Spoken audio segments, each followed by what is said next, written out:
saya Ovi Halinatalayan NIM 2206030075 dari Prodi Teknik Elektro, Fakultas Sains dan Teknik Universitas Nusa Cendana Kupang.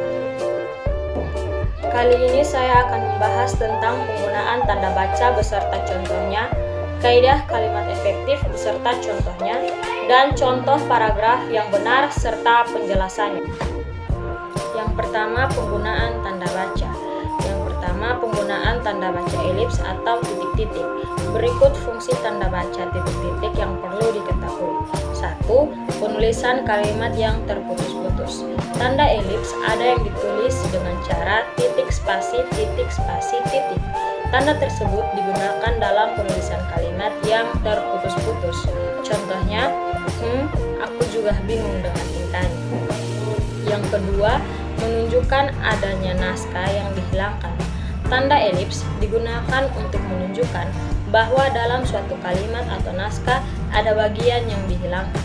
Contohnya, hal yang patut dihindari serta menjadi sumber masalah dalam melakukan teknik menulis buku. Yang kedua, penggunaan tanda kurung. Berikut fungsi tanda baca kurung yang perlu diketahui. Yang pertama, tambahan keterangan.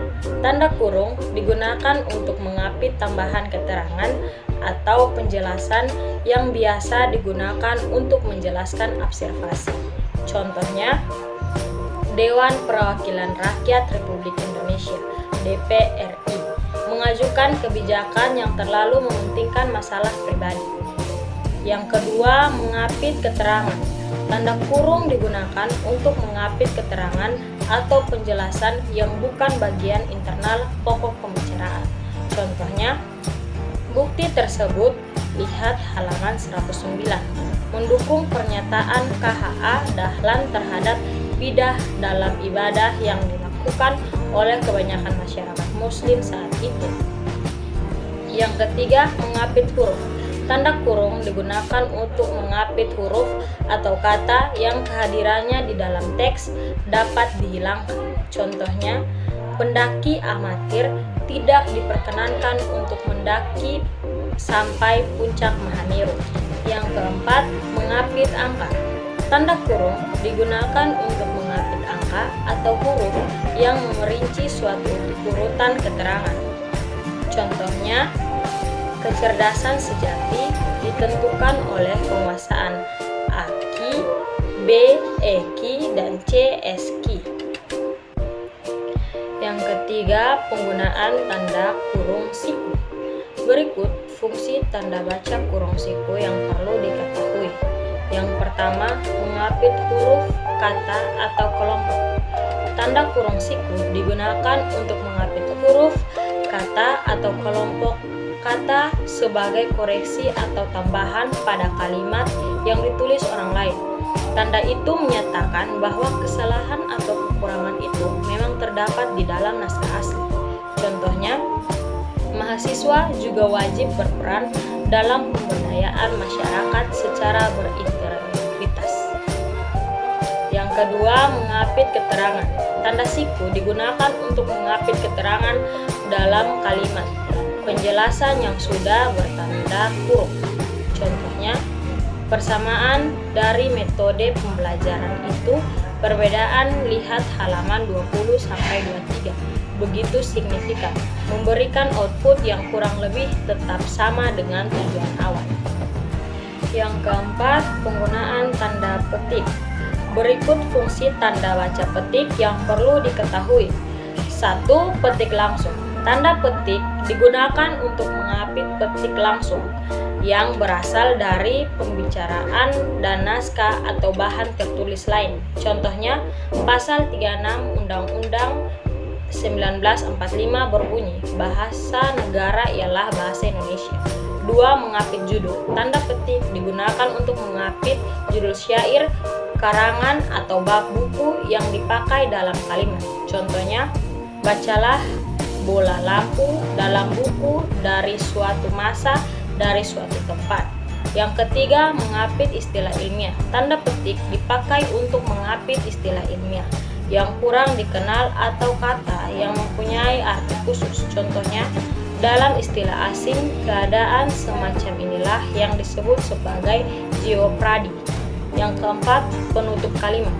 Tanda petik juga digunakan sebagai tanda baca penutup kalimat atau bagian kalimat ditempatkan di belakang tanda petik yang mengapit kata atau ungkapan yang dipakai dengan arti khusus pada ujung kalimat atau bagian kalimat. Contohnya, Randy sering menjadi pengacau dalam setiap kegiatan keorganisasian. Yang kelima, penggunaan tanda petik tunggal. Berikut fungsi tanda baca petik tunggal yang perlu diketahui. Yang pertama, mengapit petikan dalam petikan lain. Tanda petik tunggal digunakan untuk mengapit petikan yang tersusun di dalam petikan lain teknik menulis. Contohnya,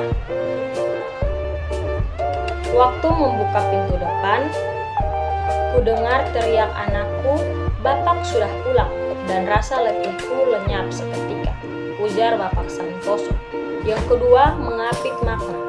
Tanda petik tunggal dalam teknik menulis digunakan untuk mengapit makna, terjemahan, atau penjelasan kata, ungkapan asing.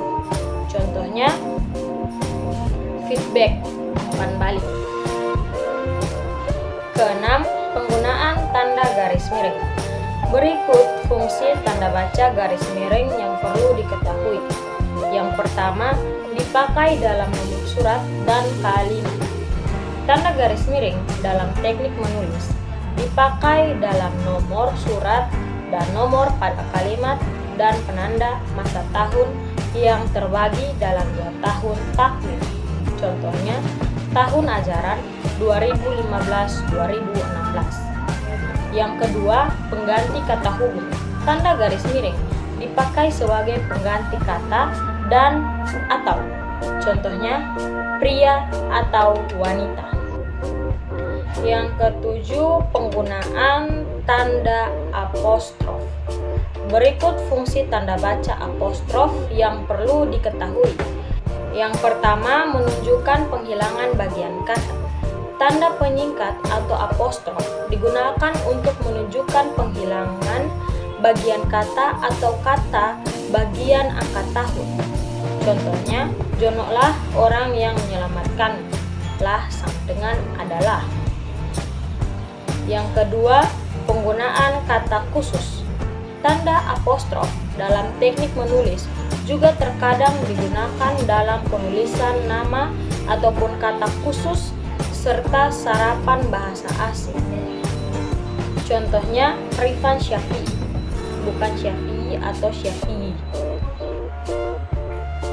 Soal kedua, 5 kaidah dalam kalimat efektif beserta contohnya. Yang pertama, kesepadaan. Kesepadaan dalam kalimat efektif adalah subjek dan predikat yang jelas. Kalimat efektif tidak menggunakan kata depan seperti di, dari, ke, pada, bagi, untuk, sebelum subjek.